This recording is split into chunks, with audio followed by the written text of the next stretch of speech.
you guys are really like making hardware wallets fun. Yeah, I mean, cool, Yeah. as opposed to, I mean, Who Ledger knew? was Who knew? Ledger Who knew was it always possible? fun and cool, but I mean now it's like ultra fun and cool. you know, when I first joined, this really great artist in the space said to me, she had a sticker of the old Ledger logo on her laptop. And I was like, oh my God, why do you have that sticker? And she was like, Ledger's cool, it just hasn't let me show how it's cool yet. And I feel like we're getting to this point where it's like, there's no way you could see this and be like, I don't need that. Like, even if I'm not in the space, I've had friends when I show them and they just want to play with it for hours on end. So my question is this. It's a really cool design and, you know, the usability seems to be better than the other products. With my Ledger now, I keep it in like a safe. I haven't seen it, you know, because it's locked away.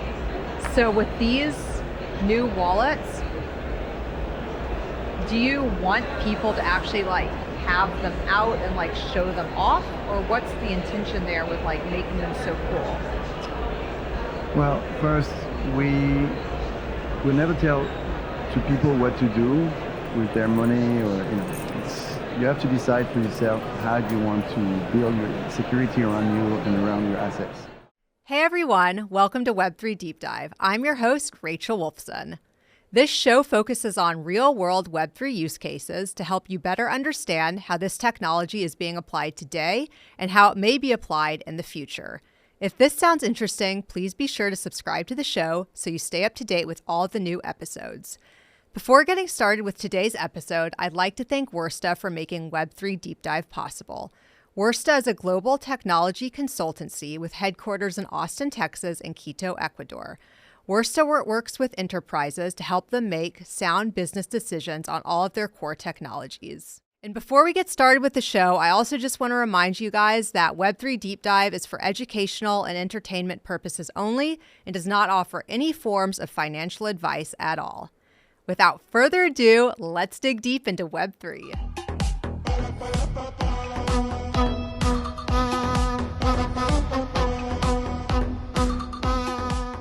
Welcome, Pascal and Ariel. How are you guys? Great. Very good. Thanks for having us. Yeah, of course. Well, thank you for joining me on the Web3 Deep Dive podcast here at Consensus. With pleasure. I think this is the first time Ariel and I do a podcast together, which is why we don't have a that's routine. true. Like, we we don't know who goes first. Yeah, but we don't have okay. a rhythm yet. Yeah, we'll figure it out as we go. So I'm CEO. I always go first. Yes, that's how it works. So Pascal, you're the CEO of Ledger, Yes. and Ariel, what is your official title now? VP Communications. I lead all marketing and comms at Ledger. Cool. That's Okay. correct. I confirm. Okay. Awesome. So let's dig into Web3 and talk about what Ledger is doing in the Web3 space. Well, first off, let's just take a step back. Pascal, can you explain for the listeners that are not familiar with Ledger, what Ledger is, what you guys are doing, what the goal is? Sure. Ledger is a security company that helps you protect your online secrets and use them very safely. We, of course, started with cryptocurrencies, Bitcoin first, Ethereum after, and now we support, close to 2,000, coins, blockchains, and whatnot. And what Ledger helps you to do now is not just to keep your coins secure, but also engage with them and, sort of use them in an ecosystem of applications. And so we help secure the coins when they're at rest and also the coins when they're in movement. And so you can now connect your Ledger to your Ledger Live, of course, which is the software companion. The way that Ledger works is very similar to iPod and iTunes. So you have your Nano, which is the hardware wallet, and you connect it to your Ledger Live, which is, similar to what Apple had with iTunes. And what you do with Ledger Live is basically you use your coins to buy, sell, swap, stake, engage in different apps, gaming apps, social media apps, and whatnot. And we designed this as an open platform, so any third-party developer can actually go on developers.ledger.com and start developing an app on top of Ledger Live. Wow. Okay. And I use my Ledger to keep my crypto safe. That's good. So Ledger, you guys just came out with a new product, correct? That's right. We announced it in December. It's called Ledger Stax, and it's the next generation of hardware wallets. Yes. Can you go into some detail there, either one of you, about Ledger Stax? Well, Ledger Stax was actually designed by Tony Fadell, who also invented the iPod, and he was the co-founder of the iPhone. And so It's really incredible. There's 4 new patents in it, and it brings beautiful ease of use. It's got a world's first ever e-ink custom display, and you can actually magnetize and stack them together, because we found that over 40% of our customers have more than one Ledger device already. And what's really amazing about it as well is that, in addition to having such a beautiful device, it still has Ledger's uncompromising security. So if you have a Nano today, you're going to have a Stax tomorrow, and over time, there will be more devices to come in the future. Mm-hmm. Why would someone want to have more than one Ledger device, just out of curiosity? Because, the way I look at it is an iPhone, right? Like not each year, but I'll get a new iPhone and then I'll give back my other iPhone because I won't need that. So why would users want to have multiple Ledgers?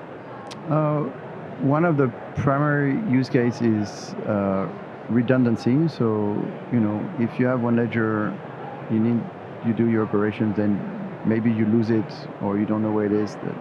Having a backup one is always a way to have fast access to your money. Differentiation as well. You don't need to have everything on the same ledger or everything on the same seed, so you can perfectly want to keep your Bitcoin in ones and your Ethereum in another, etc. Having everything on the same seed make the one seed on point of failure, and so dividing your wealth into different seeds also is a way to go. So that's another example of why you could have different ledgers. I had someone giving me like a use case where he has, for one seed, he has 3 ledgers, and he puts each ledger in a different city. And then he destroys the seed. So he doesn't keep the seed, which is actually not what I recommend. You should never do that. But anyways, why? But he has 3 ledgers, one in different city, and each one was the same seed. So that's another example of why you have several ledgers. But we do also have reasons where, it's similar to when you have different bank accounts, right? You don't want to have everything in the same place. Or it might be in my family, I have one, another person in my family has another, my kid's doing something and they need one, right? Like we have so many instances, and people will etch into them or put stickers, and they're trying to customize them to understand. And so we wanted to give them a solution for that. And I'll give you my personal example. I have my own ledger. I've got my business ledger. I've got my family office ledger, etc., etc. And so I have different ledger for different use cases. Yeah, so it really is, it's like your own bank that you have, and you don't want to put everything in that one bank. So having multiple ones are really great. Yeah, we sold 6 million plus devices now. And actually the stat is that we think that there is 1.3 device per user. So actually not everyone has 2 devices. Most people only have one, and some people have multiple. When you are in a conference like this, you have superpower users, and so you would often encounter people that have 10 or 15, and sometimes they give them away too. Like, sometimes people buy a lot because they give them as gifts, which is a great thing to do, and it's very nice. But most people actually, most users, most consumers actually have one product. What did we already talk about the new capabilities with the latest Ledger? Because I'm curious to know what that one does that's different from the older versions. So what Ledger Stax does is it focuses on we do 2 things at Ledger: security, uncompromised security, and ease of use. Is it easy to use? And so Ledger Stax comes in the security is exactly the same as you have with your S Plus, or X. So it's the same, very strong security. In terms of ease of use, it's actually much better, and Ariel is going to explain why. Well, what's amazing about it is it's the size of a credit card, but you actually have an e-ink screen on top. So instead of having a tiny screen where you're trying to find your apps and you're clicking every time, you're actually using a touch screen. It's much easier to see, and then you can personalize it. So you can pick your favorite NFTs that you're viewing through your Ledger Live gallery, and you can select one, and it actually can become your sort of lock screen on the device. And you can imagine that over time, you're going to use this credit card size device to tap to pay with Lightning. You're going to use it to be able to log in with something in the future, right, to an account. And so there are so many ways that by having something also that, when you see it on the table, it's just beautiful. It's so much easier to understand. Something that's been difficult for when people understand Ledger is they assume that the crypto is actually stored in the device. And because it looks like a USB key, right, they think that. Whereas with Stax, it's very clear that this is something new for the world. Yeah, let's show it. This is a video podcast, so this is what the newest Ledger looks like. I've never seen it, and I want to get my hands on one for myself. So it looks like a mini iPhone, first of all. How do you turn it on? Yeah, so this is Ledger Stax.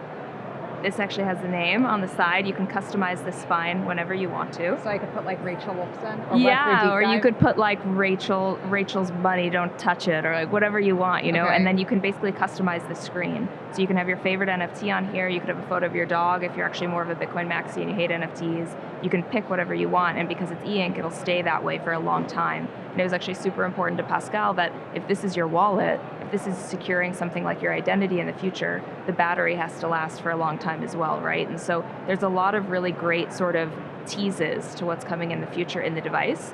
And it has Bluetooth, of course, and it has magnets in the edges, and so that allows it so that you can stack over time. And it's a really... actually stack the ledgers up I mean, time. Tony's... Don't you have another one? Yeah, I have a couple I can show We'll do you. a demo. But Tony's inspiration was really about, you know, his kids' magnetiles and that fun feeling of playing. And, you know, there was a study that was done in London, and 50% of the time people, when they're holding their phone, they're just fondling it.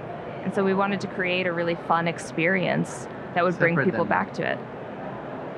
Oh, that's awesome. Oh, and this one has an NFT. Yeah, so you can see this actually has my World of Women Galaxy on it. Oh, that's so cool. And the other one has a monomyth on it.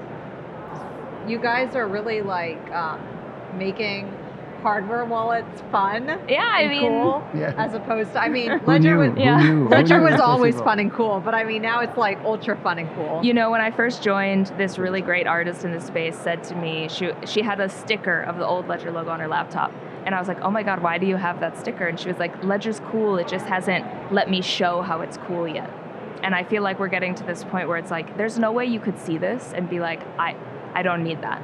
Like, even if I'm not in the space, I've had friends when I show them and they just want to play with it for hours on end. So my question is this. It's a really cool design, and you know, the usability seems to be better than the other products. With my Ledger now, I keep it in like a safe. I haven't seen it in because it's locked away. So with these new wallets, do you want people to actually like have them out and like show them off, or what's the intention there with like making them so cool? Well, first, we will never tell to people what to do with their money, or you have to decide for yourself how do you want to build your security around you and around your assets. And we've seen recently that different people have different ways of doing it. You have the people that will hide this away and you never talk about it, never discuss it, etc. And you have the people that are going to wear it around their neck, like Snoop Dogg would do is, when he wears his Ledger on his neck. He did at WrestleMania. Oh, awesome! I need to check that out. Sorry, I'm like behind on things.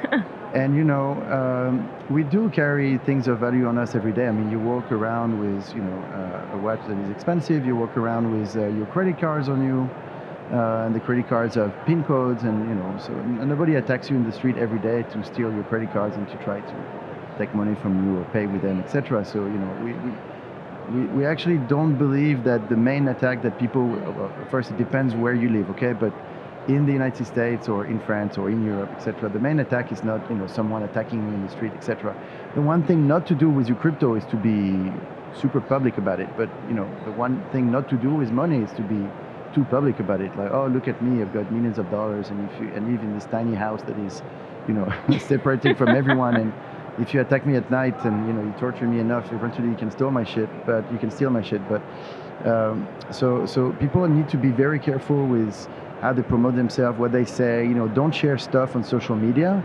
But now, and back to your question on how many wallets you have, it is very likely and possible that you can have a wallet on you that you carry with you that has a subset of your assets, and a wallet that you're gonna keep at home that's gonna have most of your assets, because you don't need to walk around all day long with 100% of your assets on you. Like, nobody really does that. That's one thing. But looking in the future, this is also a question of governance.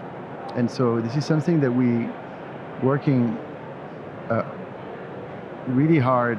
We're working really hard on that problem. And that problem is this. Of course, you can divide the different wallets, but actually the best way of doing it is you have one wallet, and then you have a lot of sub-wallets, and you handle from your main wallet to different sub-wallets, and you give them names and you tell them what to do. And so you can have one sub wallet that's going to be with you all the time, and paired with your phone, etc. And that's for like sort of everyday payments. And you have another sub wallet that's going to be there for to secure your main funds, etc. And so I think this is where we're going. And this is all about like governance on top of your coins, like who's got access to what, even if they're your coins.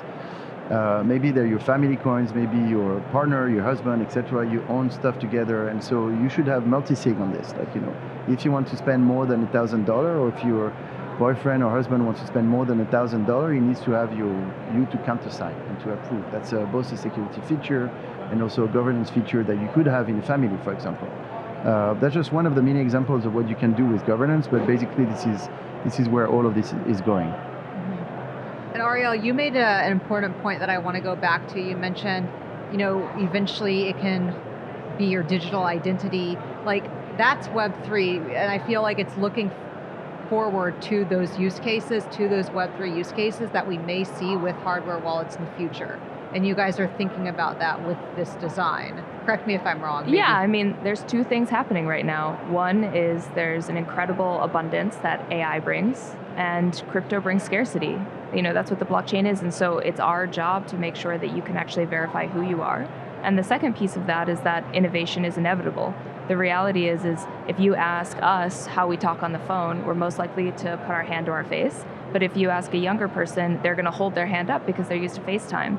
That's an evolution. If you ask someone today, hey, how do I verify my identity? They're going to say, oh, my passport or my license. And in the future, that identity is fractionalized based on your use case online. You have different ways of value, and everything digitally online has value that you should have control over, or at least choice. And Ledger will help validate that because A, we bring security, B, we bring ease of use, C, we'll bring in that login and connectivity, and D, we'll actually be able to verify that you are who you say you are, right? Because of that cryptography function. And so if nothing else, we are building the pipeline that will help get you there in the future. Right. And also it's important to point out that it's not actually stored on that device. So if you're like wearing it as a necklace and it falls off and you lose it, you're not losing your crypto, because your crypto isn't actually physically in that, it's not actually stored in that device, but it's stored on, Well, the Bitcoins themselves, the crypto, they are on the blockchain. What you have on the device is your cryptographic private key that only you possess, your secret that helps you sign transactions to move the Bitcoin from A to another address in the blockchain. That's what is on your ledger. The thing is, even if you leave your ledger on the table and you leave now, no one can access it, no one can extract the private keys from it. And so, but what you need to have though is your 24 words, like your master keyword. So if you have your 24 words, you can buy a new ledger and restore the private key into the new ledger, the same private key into the new ledger with those 24 words. So It's very important never to lose the two at the same time. Always at least better to always have one. And having the two is preferred. So Don't use your ledgers and don't lose and don't share your 24 words. No one should never ask you for your 24 words. It's like no one should never ask you for your PIN code. Right, exactly, yeah. What can we look forward to in the future with Ledger? What new designs do you guys have upcoming, or any new announcements? I think first we're going to focus on releasing Stax. Yeah. That's the first thing that we're going to do, and the market has been waiting for it. We announced it in December. We hope that we're going to be able to ship it soon now. So we thank everyone for their patience. But that's really our primary focus before we think about like any other product that we will bring into the market. This is a big deal. Stax will change a lot of things. There are a few things that we're changing in the software that are going to have a big impact. And so the second half of the year for us is launching Stax and looking at the KPIs and seeing how Stax improve the different things that we think is going to improve in terms of onboarding, in terms of bringing more people into the space. Because as soon as all of this becomes easier to use, there are people that didn't come in the space because they looked at the Nano S or the S Plus or the X, and it's too small for them. The screen is too small, the little buttons, they don't understand that. Now that they have a device that they can understand, it's bigger too, like you have bigger letters, bigger numbers, etc. So I'm always thinking about sort of the people that need to wear glasses. And when I think about but when you look at the X and the S, it's true that it's not great for people that have bad eyesight. And so Stax is gonna help. So I'm very curious to take this to market and see how people react to it, the first reviews that we're going to have, etc. So that's our only focus right now. No, and I would say on top of that, so much of the last year we've spent on this thing that's a cultural authority leads to product authority. We've built a lot more cultural authority across many different communities at Ledger. Now we're reinforcing our product authority, and bringing this to market will allow us to understand what Pascal just said. And also, the Ledger Live companion app, the experience has gotten so much better, and it's such an exciting time to understand and get into the space. So we continue to just keep our heads down and do what we do best. Right, and so you guys, this is not released officially yet, so people can't actually go and buy the product yet, but it's soon to come. So funny enough, we did pre-sales, but we had to stop them because we sold too many, and so we wanted to make sure that we could ship the pre-orders, and so we will be in a position to do that. And then we will reopen sales at some point this year. How much do they retail for? $279. Okay, because I bought my Ledger at Best Buy. That's right. I remember this. Yeah, because we had this conversation. I was telling you guys all about my issues, and so I bought a Ledger at Best Buy. I can't remember. It was maybe $140 or $130. I can't remember how much that was that I bought. If you got the X, $149. Okay. Yeah, in that price range. So this one's a little bit more expensive. Yes. Yeah. But it's so much better. Yeah. It's worth it. It's worth it. It's worth it. Look, it's fun. It's a great product. It's great you touch it, right? So there's one thing that is to see it, and the other thing for the people that are listening or watching this podcast, once you touch Ledger Stax, the e-ink screen, I don't know, there's something quite magic. And by the way, working with Tony Fadell is a magical moment. I mean, he's one of the very few people that have designed iconic hardware, iconic consumer electronic that everyone had at some point on the planet, that everyone touched. And so the decision that he made with Stax and his vision for Stax, because he came up with the product, was just amazing, and to watch him at work was amazing. So I think the people, as soon as this is released, will enjoy this as much as we've enjoyed building it, I guess, and watching Tony build it, and watching Tony and the Ledger security team work together to actually build a device that is sort of uncompromised in security, but great look and feel and super easy to use, which is the tension that always exists at Ledger. And so we hope people are going to like it. We love it. Yeah, well, I love it already, and when I can buy it, I'm going to buy it and start stacking my Ledgers. Well, thank you. Thanks, guys. With pleasure. Thanks, Rachel.